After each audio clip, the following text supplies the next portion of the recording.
Assalamualaikum warahmatullahi wabarakatuh. Alhamdulillahirrahmanirrahim. Kita bersyukur kepada Allah masih bertemu pada kesempatan kali ini dalam mata pelajaran bimbingan dan konseling. Kemudian salawat dan salam kepada Nabi besar Muhammad sallallahu alaihi wasallam. Allahumma sholli ala Muhammad wa ala alihi wa ashabihi ajmain. Jangan lupa ya antum semua, anak-anak Ustaz semuanya, untuk selalu menjaga kesehatan, juga menjaga keimanan, karena virus corona ini yang membuat kita harus daring ini ya anak-anak semua.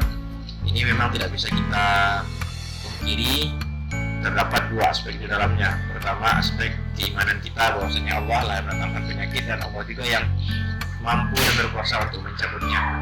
Nah, namun kita juga harus berikhtiar, sehingga harus ada yang namanya menjaga kesehatan, baik itu dengan makan yang sehat, berolahraga, istirahat yang cukup, serta ya jangan terlalu lama main HP atau main game ya. Baik, untuk materi bimbingan konseling bulan ini saya siapkan satu tema yang mungkin ini temanya berkaitan dengan adab atau pemahaman bidang sosial, adab bidang sosial. Nah, Ustaz sudah memutuskan yang kita coba pelajari, kita dalami pada bulan ini adalah adab menuntut ilmu. Oke, tujuan dari pembelajaran ini adalah membuat antum semuanya mampu memahami pentingnya adab dalam menuntut ilmu. Kemudian secara detailnya, pertama kita akan lihat apa aja sih perintah dalam menjaga adab, terutama adab menuntut ilmu. Kemudian kita pahami juga apa saja jenis-jenis adab yang harus ada bagi kita sebagai seorang penuntut ilmu. Kemudian yang ketiga, kita akan berlatih untuk membiasakan adab-adab yang sesuai dengan konteks kita di sekolah. Nah, jadi antum semua perlu Ustaz jelaskan bahwasanya bimbingan konseling ini sebenarnya ya sebetulnya dia bukan mata pelajaran. Dia ini adalah sebuah aspek yang mendukung kondisi psikologis siswa. Namun dia bentuknya bisa jadi materi. Tapi yang dikedepankan dari bimbingan konseling ini bukan pemahaman tentang materinya saja, tapi aspek praktiknya. Karena dia akan terlihat dalam akhlak kita, kayak jadi dalam adab ya. Kemudian terlihat dalam amal ibadah kita, dan juga dalam bentuk kehidupan kita sehari-hari, tidak hanya di sekolah tapi juga di rumah. Makanya untuk akan temui materi-materi ini melatih kita untuk bisa menjadi pribadi yang lebih ideal, menjadi pribadi yang lebih sempurna. Kemudian jika ada masalah, maka dalam kehidupan kita sehari-hari itu, maka kita temukan jawabannya itu bukan di mata pelajaran, karena yang bersentuhan dengan aspek psikologis kita sehari-hari adalah dalam mata pelajaran bimbingan konseling. Oke, langsung saja teman-teman semua. Pertama, kita antum semua diminta untuk mendalami materi. Ini untuk pertemuan pertama, makna adab dan perintahnya. Baik, bismillahirrahmanirrahim, kita langsung saja. Kata adab ini kan sebenarnya nggak asing ya. Di Pancasila aja ada kata adab, kemanusiaan yang adil dan beradab. Nah, artinya ini memang asal katanya dari bahasa Arab, tapi sudah menjadi bahasa Indonesia, bahkan masuk ke konstitusi kita. Nah, apa artinya adab? Nah, dalam Fathul Bari dijelaskan bahwasanya al-adab al-isti'malu ma yuhmadu qawlan wa fi'lan. Sesuatu yang segala yang dipuji oleh orang, baik itu perbuatan ataupun perkataan. Nah, adab itu artinya perkataan yang baik dan perbuatan yang baik yang orang secara normalnya akan memuji. Bahkan sebagian ulama mengatakan adab adalah bimakarimil akhlak, yaitu akhlak-akhlak yang mulia.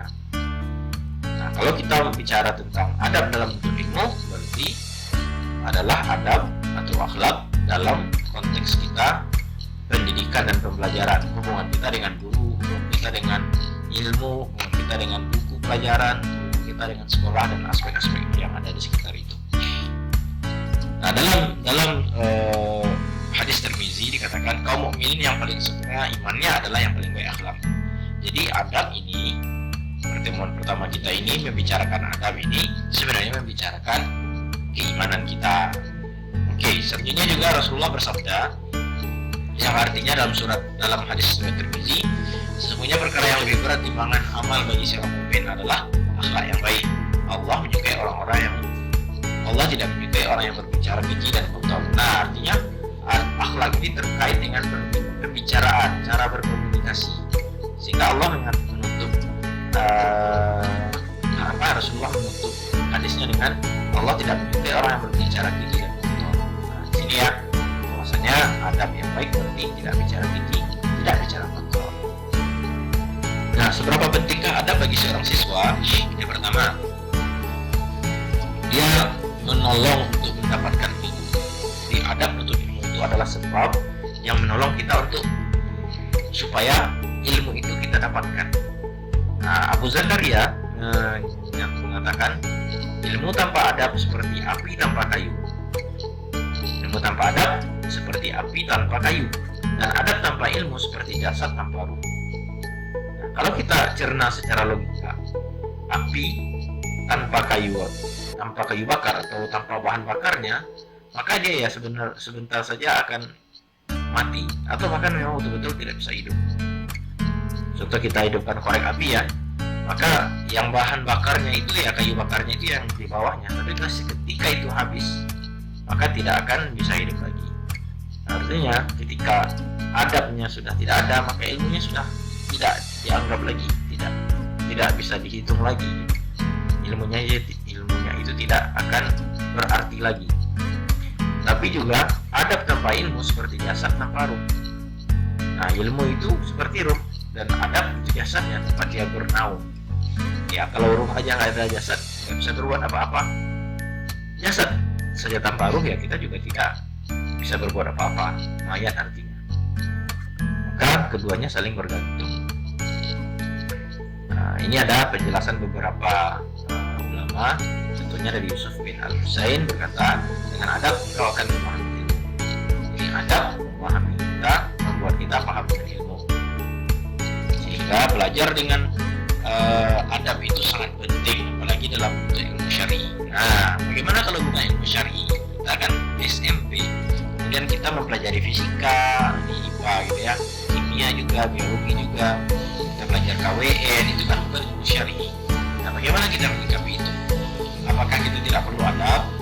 Nah, di sini adalah bahwasanya setiap muslim yang menuntut ilmu, anak-anak semua, ketika ilmu itu adalah ilmu yang bukan ilmu syar'i, tapi diniatkan untuk kemuliaan agama, maka semuanya juga nilai ibadah. Sehingga otomatis kita juga tentu tetap mengutamakan adab dalam menuntut ilmu yang bukan syar'i, tapi niatnya adalah untuk ibadah. Nah, seperti itu ya. Nah, dalam kitab Hilyatul Aulia dijelaskan, belajarlah adab sebelum belajar ilmu. Jadi sebetulnya kita harus matangkan dulu cara kita berakhlak sebelum kita belajar. Sebelum kita ngambil ilmu dari guru nih, untuk belajar LKPD, membuat bahas LKPD itu kan yang untuk menunjukkan itu gimana kemuliaan ustadz yang mengajar itu, bagaimana akhlak itu kepada para guru yang lainnya, termasuk juga kepada misalnya kita antum sama mama-mama, sama om-om di kampus, yang dari sekolah, itu semuanya memerlukan adab. Baik, selanjutnya, adab dalam ilmu adalah sebab yang menolong berkahnya ilmu. Jadi ilmu yang berkah itu berawal dari adab yang baik. Nah, seperti perkataan Imam Al-Ajurri rahimahullah, kata beliau, hendaklah amalkan semua adab ini sehingga Allah menambahkan kepadanya pemahaman tentang agama. Nah, adab inilah yang nanti akan kita bahas. Yang ketiga, terakhir, adab merupakan ilmu dan amal. Nah, dalam adab ini, di sana ada ilmu tentang memuliakan orang, tentang memuliakan guru, tentang memuliakan pelajaran, dan di sana juga ada perbuatan yang harus kita lakukan.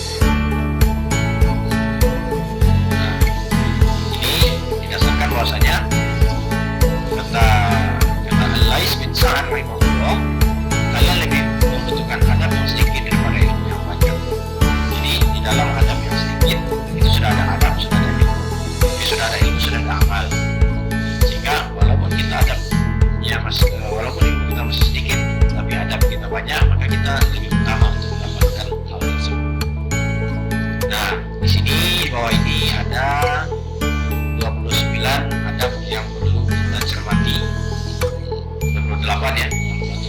nanti sebagai pertemuan pertama di bulan ketiga ini.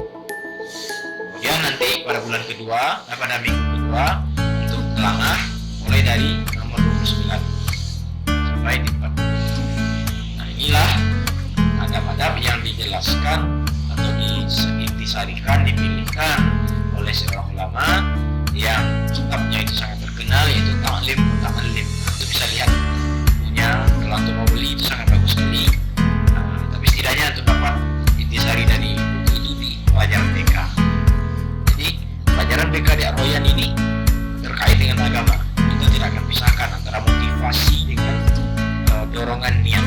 Kita tidak akan batasi, tidak akan pisahkan antara karakter dengan adab. Nah, jadi Ta'lim Muta'allim bukunya Imam Zarnuji menjelaskan ada 40 adab yang kita bagi menjadi dua bagian. Setelah itu memahaminya, menelaahnya, benar-benar merenungkannya, maka selanjutnya ini adalah tugas pertama yang harus diselesaikan minggu pertama ini, yaitu sebuah bedah kasus. Nah, ini bedah kasus. Ada sebuah berita, silakan antum buka link ini, nanti Ustaz akan cantumkan link ini di YouTube dan di Institut Pelajaran. Kemudian yang kedua ini pertama tentang HP seorang siswi di Sinta dan dia berat tertentu. Kemudian ada juga tentang cuma pukul 3 pelajar SMA di Kupang lempar di pakai batu dan besi. Ini juga cerita berita atau sebuah fakta. Nah, cara pengerjaannya tugas ini untuk baca berita tadi dan identifikasi atau dicari. Apa yang dicari? Adab penuntut ilmu apa saja yang tidak dimiliki oleh siswa dalam kedua berita ini. Nah, dicari dalam dua berita ini adab apa aja yang mereka tidak miliki. Nah, kemudian apa penjelasannya dari masing-masing adab yang tidak dimiliki. Nah, hasil itu dituliskan dalam buku latihan seperti ini contohnya. Ini contoh pengerjaan di buku latihan. Kemudian tugas kedua untuk minggu kedua, menuliskan pesan WhatsApp kepada ustaz atau ustazah. Nah, ini salah satu adab yang penting untuk dijaga dan selalu dijumpai dalam keseharian adalah adab berkomunikasi dengan guru. Nah, dalam tugas kedua ini, antum diminta membuat pesan WhatsApp kepada salah seorang ustaz atau ustazahnya. Caranya, ini ya. Buatlah sebuah pesan singkat WhatsApp kepada guru antum yang berisi salah satu dari dua ini. Pertama, antum WA meminta informasi lanjutan mengenai pemberian tugas. Ini intinya. Yang kedua, penyampaian bahwa tugas telah selesai dan akan dikirim ke sekolah besok harinya. Ini intinya. Tapi antum bikin dalam pesan WhatsApp dari antum pribadi ke guru. Nah, kirim ke ustazah dan tunggu balasan dari ustazahnya. Oke. Kemudian screenshot pesan itu beserta balasannya dan yang antum tulis tadi. Jadi pesan yang antum tulis dan balasan dari ustazahnya di screenshot. Nah, ini kirimkan ke ustaz. Nanti ustaz cantumkan nomor WA ustaz di sana ya. Di sana tuliskan nama, kemudian screenshotnya. Ini contohnya bisa antum pedomani. Pertama, pesan itu ada salam. Contohnya Assalamualaikum warahmatullahi wabarakatuh. Kemudian perkenalan diri. Nah, ini contohnya. Ini ada ustaz, siapa namanya, kelas berapa. Kemudian menyampaikan tujuan. Apa tujuan antum menghubungi ustazahnya. Nah, di sini contohnya. Kemudian penjelasan dari tujuan itu harus ada detailnya. Ini contohnya. Terakhir ada penutup. Ini contohnya. Oke, Ustaz, ulangi lagi ya. Pertama, salam. Apa kata-kata salam yang digunakan? Kemudian ini penting, kenalkan diri terlebih dahulu. Nggak boleh langsung kita menyampaikan tujuan aja. Setelah itu baru sampaikan tujuan dan beri detailnya, contohnya. Kemudian penutup. Oke, itu untuk minggu kedua. Untuk minggu ketiga, Ustaz akan kirimkan sebuah link berupa video atau sebuah artikel tentang seorang, judulnya adalah Kisah Piring Plastik dan Seorang Kakek. Nah, dari sana nanti antum tuliskan hikmah yang bisa diambil dari kisah ini dan tulis dalam buku latihan berbentuk esai atau narasi. Baik, teman-teman semua, demikianlah video pembelajaran kita pada bulan ketiga ini. Ada 3 tugas untuk 3 minggu, dan minggu keempat antum PTS atau ujian ujian nantinya. Semoga materi ini bisa membawa dampak yang baik untuk antum dan juga sekitar antum. Kalau ada yang kurang jelas, nanti Ustadz bersedia untuk dihubungi. Terima kasih. Wabillahi taufiq wal hidayah. Assalamualaikum warahmatullahi wabarakatuh.